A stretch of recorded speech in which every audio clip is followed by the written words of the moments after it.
Hello guys, അപ്പം അങ്ങനെ പറഞ്ഞിരുന്ന് mental health posting കഴിഞ്ഞ് പോകാനുള്ള ദിവസമായി. ഇതിൽ കാണിക്കുന്ന സംഭവങ്ങളൊക്കെ കഴിഞ്ഞിട്ട് ഇപ്പോൾ 2-3-4 ദിവസമായി. കാരണം എനിക്കിത് ഇടാൻ വേണ്ടിയിട്ട് സമയം കിട്ടാത്തതുകൊണ്ട് ഞാൻ ഇട്ടില്ല. കാരണം പനിയൊക്കെ ആയിട്ട് കുറച്ച് സീനായിട്ടിരിക്കുകയായിരുന്നു.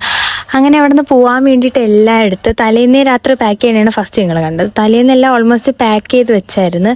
അത് കഴിഞ്ഞ് പിറ്റേന്ന് ഡ്യൂട്ടി ഉള്ളതുകൊണ്ട് രാവിലെ ഞങ്ങൾ ഡ്യൂട്ടിക്ക് പോയിട്ട് വന്നതിന് ശേഷം കുറച്ച് നേരത്തെയാണ് വന്നത്. അപ്പോൾ റെഡി ആവാനൊക്കെ ആവശ്യമുള്ള സമയം ഉണ്ടായിരുന്നു. ആദ്യമായിട്ടാണ് ഞങ്ങളെല്ലാവരും കൂടെ നേരത്തെ ഒരു സ്ഥലത്തോട്ട് പോകാൻ വേണ്ടി ഇത്രയും നേരത്തെ ഒരുങ്ങിയിരുന്നത്. സത്യം പറഞ്ഞാൽ അവിടെ നിന്ന് വരാൻ വേണ്ടിയിട്ട് നല്ല വിഷമമുണ്ട്. കാരണം സ്വന്തം ഹോസ്റ്റലിനെക്കാളും ഓൾമോസ്റ്റ് എല്ലാവർക്കും, പ്രത്യേകിച്ച് ഞങ്ങളുടെ റൂമിലുള്ള എല്ലാവർക്കും ഇവിടെ ആയിരുന്നു ഇഷ്ടം, ഞങ്ങളെ സ്വന്തം ഹോസ്റ്റലിനെക്കാളും. ഞാൻ മുമ്പ് ഫസ്റ്റ് ഇട്ട വീഡിയോ തൊട്ടേ പറയും, എന്നുവെച്ചാൽ അവിടെ നിന്ന് നമുക്ക് എത്ര സ്ട്രെസ് ഇതുണ്ടെങ്കിലും like at the end of the day ഒരു സന്തോഷം കാണും ആ റൂമിൽ ഇരിക്കുമ്പോൾ. അവിടെ ഇഷ്ടമാവാൻ കാരണം എന്ന് വെച്ചാൽ കുറച്ച് നേരമാണെങ്കിൽ സന്തോഷിക്കണമെങ്കിലും അത്രയും സമയം നല്ല രസമായിരിക്കും. കാരണം ഒന്നാമത് എല്ലാവരും കൂടി ഒരു റൂമിലും കിട്ടി നല്ല രസമായിരുന്നു. ഇനി എല്ലാവരും മെയിൻ വിഷമം എന്ന് പറഞ്ഞാൽ തിരിച്ച് ഹോസ്റ്റലിൽ പോവുക, ക്ലാസ് രാവിലെ തൊട്ട് വൈകുന്നേരം വരെ ക്ലാസ് ഇരിക്കുക, അതൊക്കെയാണ് ഒരു പ്രശ്നം. അങ്ങനെ കുറച്ച് വിഷമത്തോടെ ആണെങ്കിൽ ഞങ്ങൾ പാക്ക് ചെയ്ത് ഇറങ്ങി. അപ്പോൾ ബാക്കി അടുത്ത വീഡിയോയിൽ ബൈ.